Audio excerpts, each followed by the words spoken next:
Bonjour et bienvenue sur ce nouvel épisode du carnet de voyage intérieur. Je suis Pauline, énergéticienne et thérapeute en psychogénéalogie et je t'accompagne dans la compréhension et dans la découverte du monde énergétique qui nous entoure. Alors je t'invite à t'installer confortablement et je te dis bonne écoute.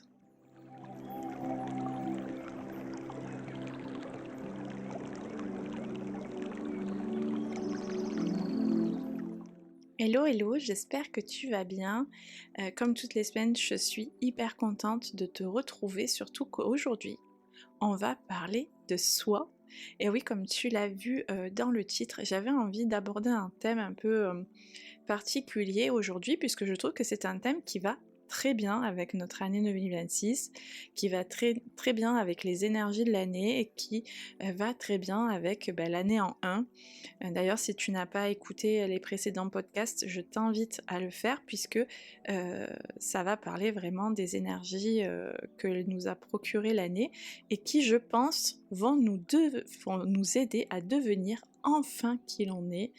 Et c'est peut-être un mot qui peut faire peur, mais c'est un mot qui fait du bien, puisque devenir qui on est, ça peut être assez vaste, c'est indéniable, mais par contre, c'est plus que primordial, puisque on a tendance, cette année, je trouve, à se rendre compte qu'on n'est pas vraiment nous-mêmes, et c'est vraiment à ce moment-là, dans la vie, où on continue d'avancer, mais on se rend bien compte qu'on n'est pas vraiment là, qu'on n'est pas dans ce qu'on fait. Tu fais ce qu'il faut, tu réponds aux attentes, tu tiens ton rôle. Extérieurement, tout semble à peu près cohérent, c'est-à-dire que tu accomplis à peu près tout ce qu'on t'a demandé d'accomplir. Mais à l'intérieur, il y a quelque chose qui est un peu déplacé, quelque chose qui n'est pas dans une case et un peu comme si une partie de toi s'était mise en retrait et en silence. Et ça, généralement, c'est pas forcément visible à première vue, c'est-à-dire que ça se voit pas forcément sur le visage des gens. C'est pas un effondrement ou un événement marquant. Les trois quarts du temps, c'est beaucoup plus subtil que ça. C'est vraiment, par exemple, une fatigue qui ne disparaît pas, une lassitude sourde, une sensation étrange de vivre ta vie sans vraiment l'habiter. Et peut-être que tu as entendu cette petite voix qui te disait que tu étais surpris et que même tu pouvais penser que tu ne te reconnaissais plus ou que tu avais l'impression d'être devenu quelqu'un de fonctionnel mais plus vraiment vivant. Eh bien, j'ai envie de dire que ce podcast, il arrive à point nommé et de cet instant précis où quelque chose murmure en toi, ça veut dire que ça ne peut pas continuer ainsi, il faut que ça change. Alors, il ne s'agit pas de devenir une meilleure version de soi, devenir Wonder Woman ou Wonder Man, Superman plutôt si on peut dire. Il ne s'agit pas de réparer, ni de transformer, ni de balayer, il s'agit simplement de t'autoriser à te demander, sans pression, sans injonction, et c'est peut-être le plus dur, les deux là, qui je suis vraiment, et qui je suis en dessous de ce que j'ai appris à être. Et ça c'est compliqué puisque souvent on n'a pas la réponse et on le découvre en le vivant.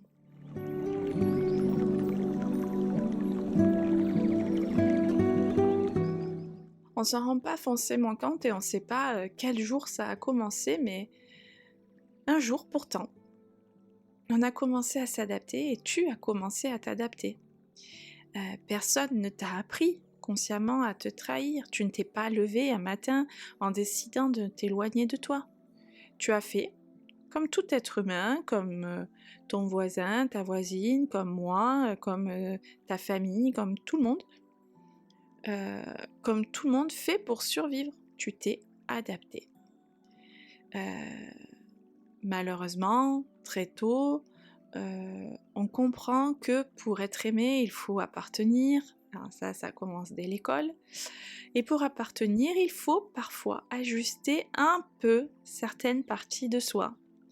Alors on observe, on sent ce qui est valorisé, ce qui est encouragé, ce qui est puni, ce qui est ignoré. Et petit à petit, on est modelé. Alors, tout le monde vit ça, tout le monde est façonné, tout le monde est éduqué, on va dire, de cette façon-là, pour être modelé doucement, jour après jour. Et peut-être que tu es devenu celui ou celle qui ne dérange pas, ou celui ou celle qui rassure tout le monde. Peut-être que tu as appris à être fort ou forte, performant, discret, utile. Alors, tout ça, c'est pas forcément des défauts, hein, loin de là.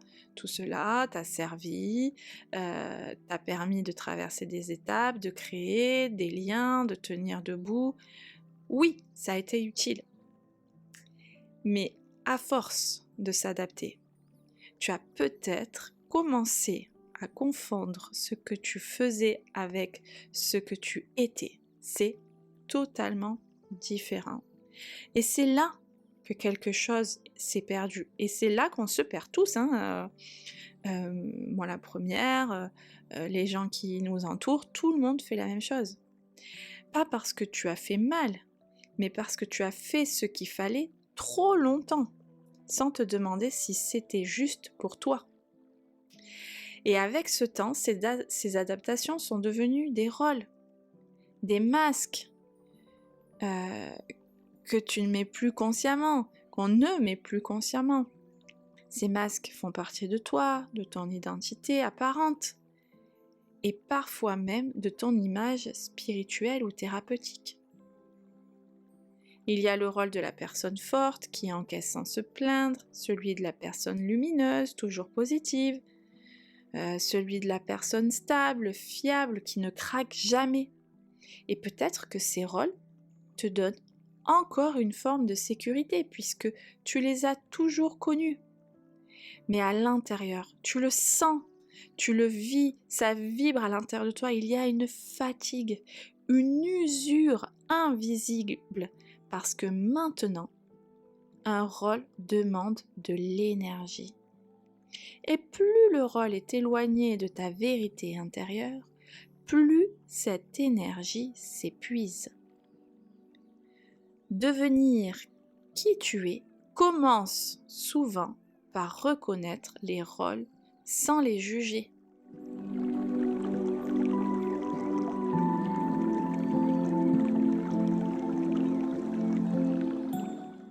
Avant que tu mettes des mots sur ton mal-être, souvent tu as eu quelques signaux d'alarme. Ton corps a déjà parlé.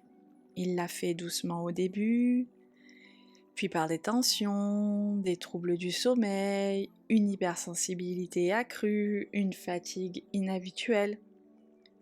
Le corps n'est pas contre toi, il n'est pas défaillant, il est honnête. Il exprime ce que tu n'as peut-être pas encore regardé en face. Quand tu vis trop longtemps à côté de toi-même, le corps devient le lieu où cette dissonance se manifeste. Plutôt que de chercher à faire taire ces signaux, peut-être peux-tu t'interroger sur ce qu'il cherche à te dire. Non pas pour analyser, mais pour écouter avec douceur et avec curiosité. Ton corps, comme je le dis souvent dans les podcasts, c'est ton navire. Il est là pour te mener le plus loin possible. Mais quand il craque, quand il fait des bruits, c'est aussi pour te dire que peut-être que quelque chose ne va pas et qu'il a besoin de toi.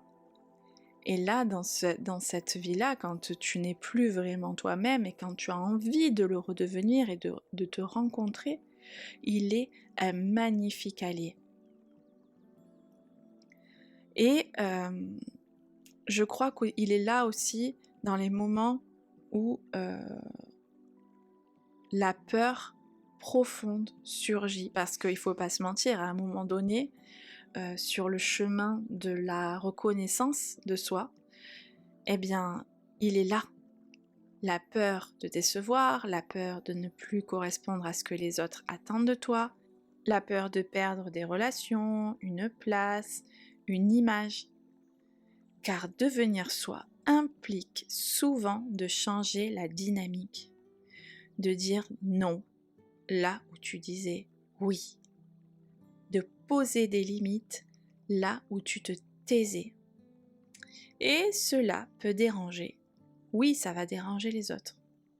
Mais ton corps va te dire merci, ton esprit va te dire merci. Il ne s'agit pas de devenir dur ou égoïste. Il s'agit d'être honnête. Et cette honnêteté peut être parfois inconfortable. Autant pour toi que pour les autres. Mais rester quelqu'un que tu n'es pas vraiment sur le long terme coûte bien plus cher que le regard extérieur.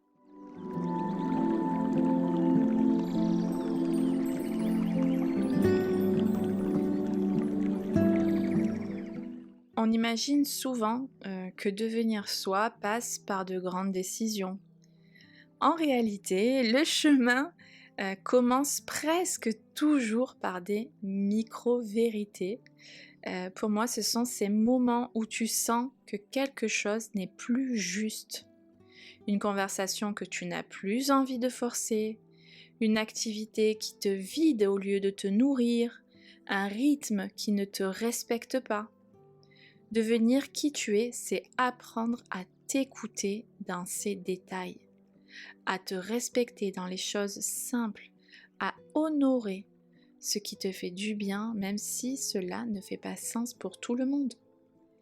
Il y a en toi une mémoire plus ancienne que tes conditionnements, une mémoire corporelle, intuitive et sensible, celle que tu étais avant de t'adapter au temps. Devenir soi, ce n'est pas créer une nouvelle identité, c'est pas faire un coup là sur la table, hop, on fait tout tomber par terre, non. C'est retirer les couches petit à petit, revenir à quelque chose de plus simple, de plus vrai, quelque chose qui a toujours été là, mais que tu avais mis en sourdine. Tu n'as pas besoin de retourner en arrière, tu as juste besoin de te reconnecter à cette sensation intérieure de justesse. Contrairement à ce que l'on croit, devenir soi ne veut pas dire tout quitter. Je le répète, ça ne veut pas dire tout bouleverser, tout reconstruire. Moi, je mets ça plutôt sur un apaisement intérieur. C'est arrêter de lutter contre ce que tu ressens. C'est te permettre d'être cohérent à l'intérieur, même si forcément ça ne se voit pas immédiatement de l'extérieur.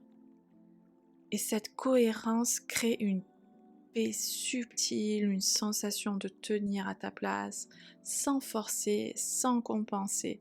Et vraiment, ça amène de la légèreté dans ton esprit.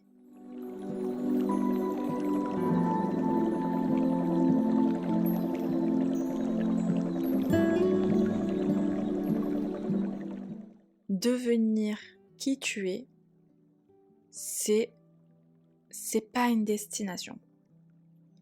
C'est au contraire un mouvement de retour, un chemin qui se fait couche par couche, vague par vague. Il y aura des moments de clarté, des moments de doute, des avancées et surtout des pauses. Tout cela fait partie du processus. Mais chaque fois que tu choisis de t'écouter un peu plus, tu te rapproches de toi. Tu n'as rien à prouver, rien à devenir de plus. Tu es déjà là et tu l'as toujours été. Alors peut-être que le plus grand voyage, peut-être que c'est le plus grand voyage que tu feras de toute ta vie. Mais c'est pas pour aller plus loin, mais c'est pour rentrer chez toi.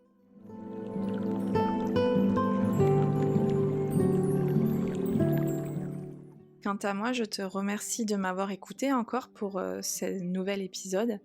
Si il t'a plu, je t'invite à t'abonner, à le partager, à le commenter. Et si tu as des envies de sujets, n'hésite pas à me les partager. En attendant, je te dis à très vite pour un nouvel épisode du carnet de voyage intérieur.